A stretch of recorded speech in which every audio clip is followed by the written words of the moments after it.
A man named A. White wants to do a documentary on the rising group known as Cell Block 4, or CB4 for short.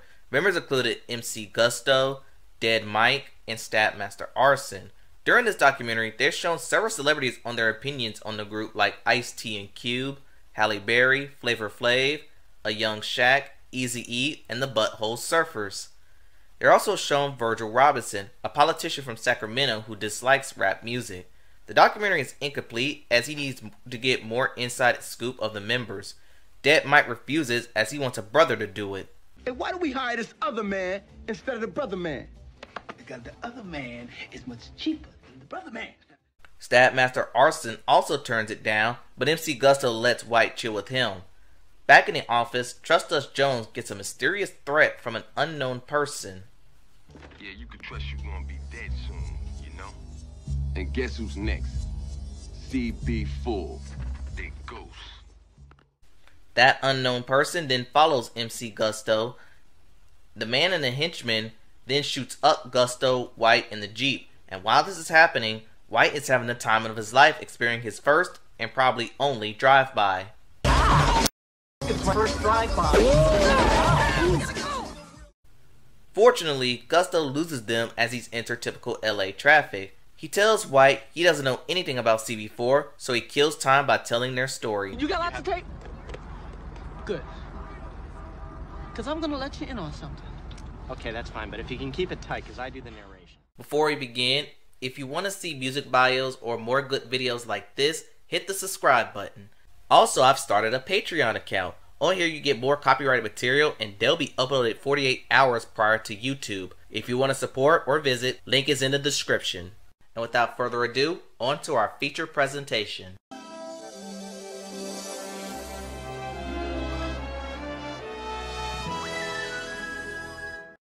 MC Gusto's real name is Albert Brown from Locash. He's the only one in his family who adores gangsta rap. Shout out Ice Cube Steady Mobbin'. Their family opts for Wacky D. Wacky D, voiced by CC of the Music Factory, is the perfect name for this rapper because he says his raps are a disgrace, but he can dance.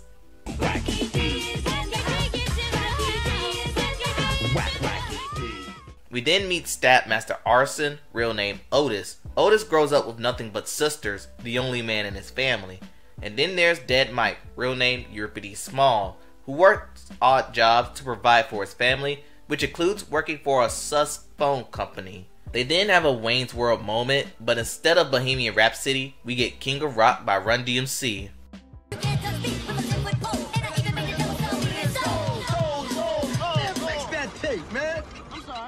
Every week they go on an open mic at a club named Gusto's. And while they're good rappers, they don't have an image that they could sell their own. Backstage, Euripides meets a man who gives him a book about the black man. Otis meets a woman named Sissy, an attractive groupie who only date rappers. And then we meet the actual Gusto and his henchman 40 Dog, and he runs into Trust Us Jones. Gusto asks Trust Us to have Wacky D perform at a birthday party, but Trust Us turns it down. Albert then asks Gusto on if they could perform before Wacky D's performance. Don't know if Gusto was having a bad day, but he flips out on Albert, Otis, and Rip, to the point he kicks him out the club. The crew orders Albert to apologize to Gusto. The next day we find out Gusto is a cocaine kingpin. Albert asks a local man what time it is, but what he doesn't know was that man was an informant. As Albert was about to apologize, out of sheer coincidence, police bum rushed the scene. Gusto thought Albert set him up and tells him to buy a black dress for his mother. He vows for revengeance. They then have a meeting and Albert pitches the idea to use Gusto's story for marketing, as from now on he'll be known as MC Gusto. But for the sake of this video and to avoid confusion, I'm just going to still call him Albert. Albert and Otis agrees, but Euripides disagree until someone recognizes him from the phone company he works for. Just that your speaking voice, you know, it's so familiar. Yeah. They have to rush to get their image together with acquiring prison clothes, jerry curls, and just in time to meet Trust Us Jones, who signs them on the spot. They shoot a video of Straight Outta Locash, an obvious parody of Straight Outta Compton. We then meet a magazine reporter in which Albert degrades her, but she puts him in his place and that turns on Dead Mike. I am not a girly, a video, a skeezer, a prop, a hoochie, or a stunt, and most certainly not a hoe. Comprende? Anyway, CB4 goes #1 in pop, R&B, and country. I'm really curious on how that song sounded like. Also, they did that genre switching before Beyonce mastered it. Their video gets airplay on Weird Warren's Vit Vit Vit video countdown, and that's when we meet Virgil Robinson, a politician who wants to get re-elected, and his son Ben. Ben is a big fan of CB4 to the point he drops the N-word while his dad was on the phone.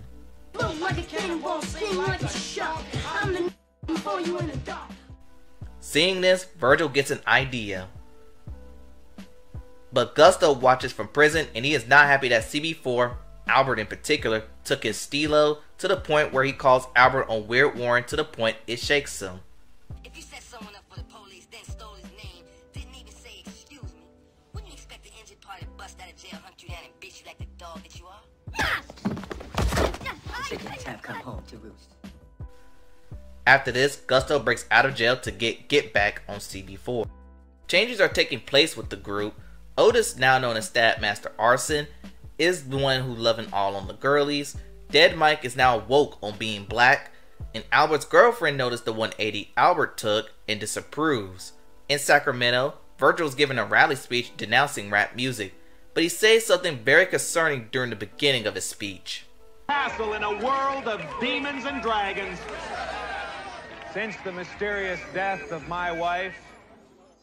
Notice how he said that. It comes off like he had something to do with his wife's death.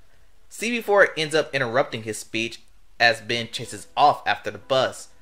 After this, Gusto lies about Delilah being his cousin. Sissy comes in to Gusto's aid, and she awards him with a nightcap, as does Dead Mike. Now we get a scene that I can't show here, but rewatching this movie convinced me that this is a body double. I could be overthinking this, but just pay attention to Sissy's hair during this montage. At their concert, Virgil comes barging in, threatening to arrest CB4 if they grab their genitalia. They can only use the word in reference to a guarding tool. They can only use the word to a reference of a free male dog, or and only when in heat. And they can only use the word slop on my knob, describing a job blowing up balloons or children's animals. And under no circumstances they are to perform sweat of my nether regions. And this is an obvious reference to NWA not being allowed to perform F the police. They perform sweat of my nether regions anyway and are arrested. And the sad part about it, their performance was kinda lit. But the arrests give the group more publicity. And that takes us to present day. Gusto finished telling his story for White so far, but back at home, Albert gets an important lesson about being a gangster. You ain't from the street, I'm from the street. And only somebody who wasn't would think it was something to glorify. Gusto and 40 Dog sneaks into Albert's room and intimidate him. They kidnap Albert and have him partake in a record store robbery. After the robbery, they take the surveillance footage and orders Albert to break up the group, or the tape will make it to major news outlets and even Connie Chung. Shut up, man. Albert then blames CB4's shortcomings on the rest of the group, particularly Dead Mike, and fires him from CB4. Stab Master Arson leaves the group and CB4 breaks up.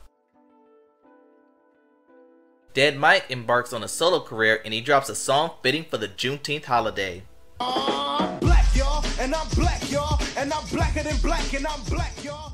Stab Master Arson got his own thing as a touring DJ, and Albert falls into drugs, and this scene was a homage to Rock's role in New Jack City. Albert gives up rap and later has a dream about a rap retirement home. The other rappers reminisce about all the rappers of the past, but when they get to MC Gusto, they call him out as a perpetrator. Albert is awakened from this nightmare by a phone call from Dead Mike. He informs Albert that Trustus is dead. Story goes, Gusto pointed a gun at him, and Trustus promptly choked to death. And while he's choking, Gusto's eating his dinner like he ain't done nothing. At his funeral, Wacky D punches the deceased and asks the whereabouts of his money.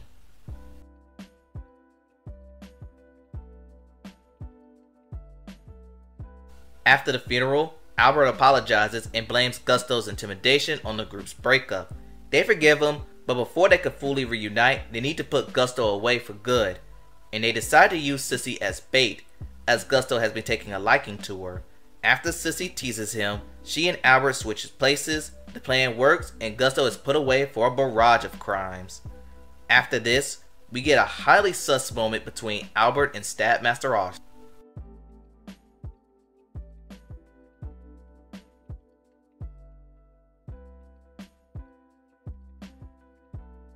Nah.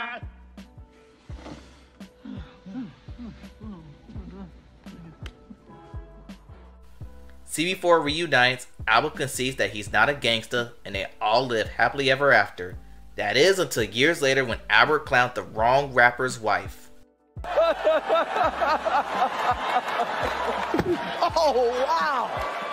I remember watching this movie when I was a kid, when I really shouldn't have seen it, and laughing hysterically. To this day, I still laugh, given all the inside jokes that I never noticed then. I would have thoughts on what I noticed, but since this was a comedy, not gonna do that. But I would say everyone here has done a good job, especially the late Charlie Murphy. So if you haven't seen this movie, please check it out. Also show some love to Fear of the Black Hat, as that was a similar movie released before CB4. And that concludes the CB4 recap. Tell me what y'all think in the comments below. Please like, comment, and subscribe to the channel. Thanks for watching, and I'll see you next time.